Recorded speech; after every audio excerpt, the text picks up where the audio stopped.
Mr. Stephen Allen's somenews.co.uk, the podcast. Hello and welcome to podcast number 18.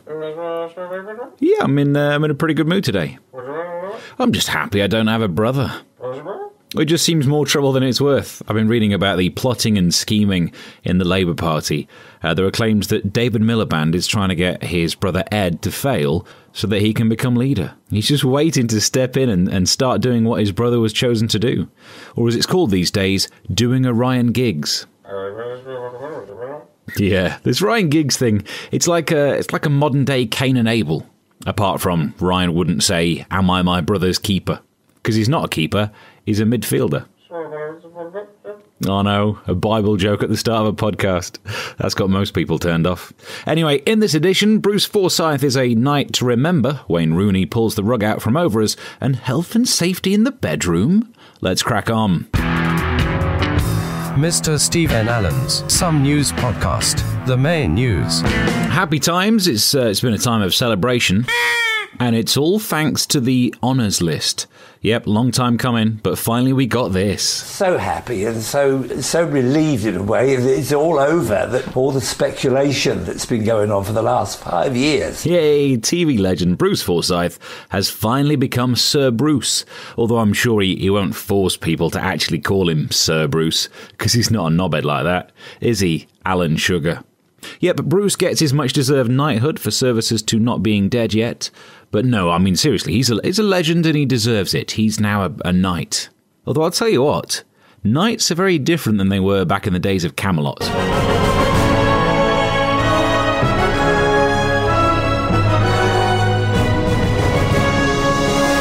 Merlin. Sir Lancelot, tell us of our men's progress in the war.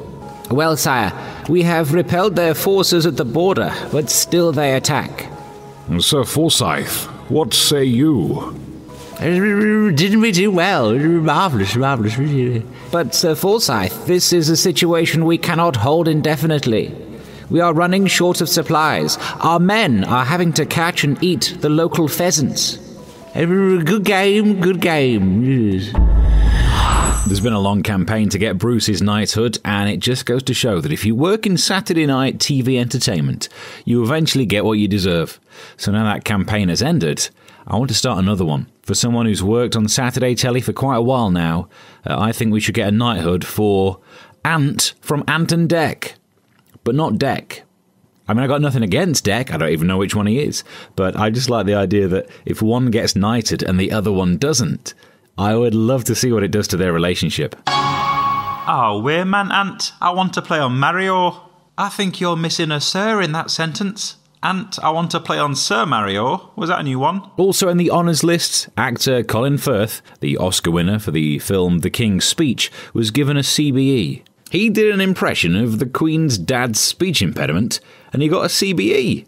I once did an impression of Gareth Gates on radio, and someone complained about me to Ofcom, and that bit's actually true. Whoops. But we were also celebrating because Prince Philip turned 90, and as part of the honours list, the Queen gave Philip a new title. What a cheap gift. I mean, she can trot these out whenever she wants. Try that yourself, by the way. Next time your other half has a birthday, tell them that from then on, as a surprise gift, you're going to call them by someone else's name. I mean, tell them about it first, don't just try it out in bed. Oh dear. But also, what a very cruel gift as a 90th birthday present. A new title. At that age, his name was the one thing he could remember. His new title is the Lord High Admiral, the head of the Royal Navy. And don't put a racist in charge of a navy. That's not right, is it? Right now, we are one dodgy call centre conversation away from invading India. Prince Philip says he's going to kind of retire now. In an interview with the BBC, he said, "I reckon I've done my bit, so I want to enjoy myself now, with less responsibility, less frantic rushing about, less preparation, less trying to think of something to say." Good, because it was the thinking of things to say that kind of got him in trouble. But to get the inside scoop in this, I'm joined on the line, just as we were in episode 15. It's Prince Charles. Hello. Yes. So, your dad turned 90, and he's kind of retiring. Yes, this is splendid, yes. I just wish Mumsy would do the same. Still angling to get that job, yeah? Yes. I've been out of work more than Cheryl Cole, but at least people can understand what I'm saying with my accent. Pardon? Yes. Don't you worry about your dad. I mean, sometimes stopping work can really be a turning point in the aging process. They can go downhill from there. No. Peter will still live a very active life. He's got a lot to offer. Yeah. Does he? He's mainly known for shooting things and being a bit racist. What can he do with that skill set? Be an American policeman? The somenews.co.uk podcast.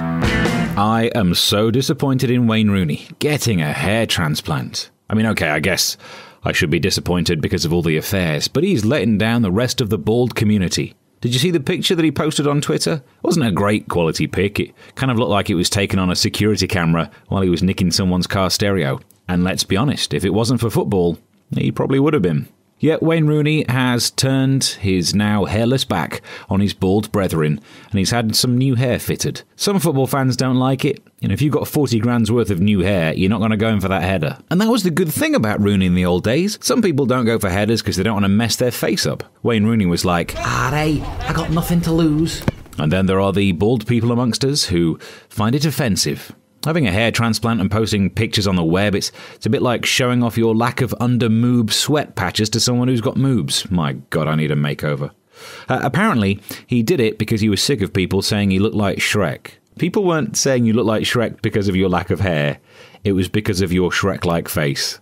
I mean, if you have hair, Wayne, yes, they will stop calling you Shrek, but they'll start calling you Princess Fiona, and I think that's worse. And it's an odd move as well, all that money to get rid of his bald head. The one thing those grannies really found attractive. But was it the right move? To find out, I'm joined on the line by our fashion expert. Hello. Hey, Steve. Is a hair transplant a good move? Oh, God, no. Bald is in, baby. But are you just saying that because you're bald? No, I'm not even really bald. I spend hours every morning with tweezers thinning this out just to get that Jason Statham look. Wow. How comes it's the latest thing? It's all thanks to Prince William's wedding.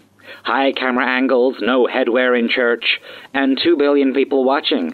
It's made bald men the new black. What, so Oxford University won't let many of us in? The colour, Steve. Ah, I see. What are you basing this on? What proof is there that baldness is now trendy?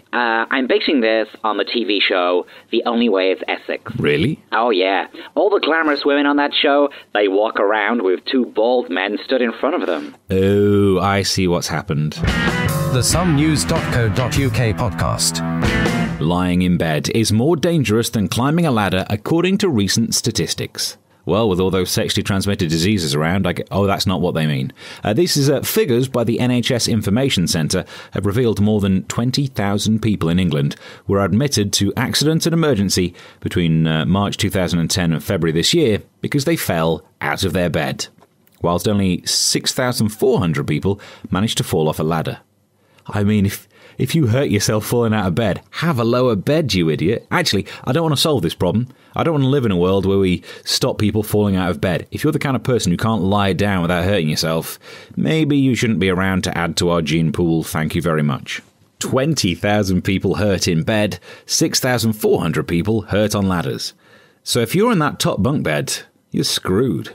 We've all had embarrassing injuries, though. I once fell off a mini motorbike and put my own elbow through my ribs. Embarrassing. But what's your embarrassing injury? I asked the question on Twitter, and these are some of the answers. Sarah Lockley blew up a rabbit feed bag, aged approximately 8, and somehow cracked the knuckle of my right first finger. In a splint for 4 weeks. That was 29 years ago. Ouch. Huge food lover said, cockled over on step about an inch high, off work with sprained ankle for weeks. I think this podcast has just become evidence in a benefits case. Spangle 011 broke ankle jumping into the sea. Silly and hurty. Was the sea too hard for you? Trace_Cook. I flattened my nose walking down a slide, showing off to my friends. Blood everywhere. Seboix. I was trying to give my Mastiff his tablet, fell over him in the fight, and broke my wrist. Yeah, he won that one, didn't he? Angie's 34. I fell against my bedpost and tore my spleen. Wasn't pretty. How do you even know you'd done that? What do you just fall and then go, oh, there's my spleen gone? Jane says, I cut my finger on the toilet. Oh yes, stitches and tetanus jab, the lot. Took some explaining. Benito Hepton said I once gashed my leg open on a washing machine door. I still have the scar. And Strawberry James, I cut the end off my thumb in a motorbike chain. Was very funny and painful. But that's really tricky, isn't it? Because if you've broken your bike and you've lost the end of your thumb, You can't even hitchhike home. And we have a caller on the podcast. I knew it would happen one day. Andy, what happened to you? Well, I was driving my van about 3 months ago with the window open. Yeah. A pigeon flew straight in the window, hit me on the head, cut my forehead, bounced over my shoulder and landed in the back of the van. And as it hit me, there was feathers just kind of exploded like a pillow. And it broke the pigeon's neck. It killed the pigeon. Wow, oh dear. I had a little red, obviously, blood mark on my head from when it beat at me. But sadly, the pigeon died. Yeah, It landed on a pillow, which is even worse. Oh, it's a shame. It would have been if it weren't for your massive head, it would have been a soft landing for it. Yeah, that's very nice. Thanks, mate. Yeah, that's all right. The somenews.co.uk podcast. Check out somenews.co.uk for more stuff. Any emails to podcast@somenews.co.uk. The username on Skype, if you want to be like Andy, is somenews.co.uk. And follow on Twitter at Mr. Stephen Allen. And subscribe via iTunes. This is getting like the biggest section of the whole podcast. Till next time, bye. The Some News podcast. Get more at somenews.co.uk.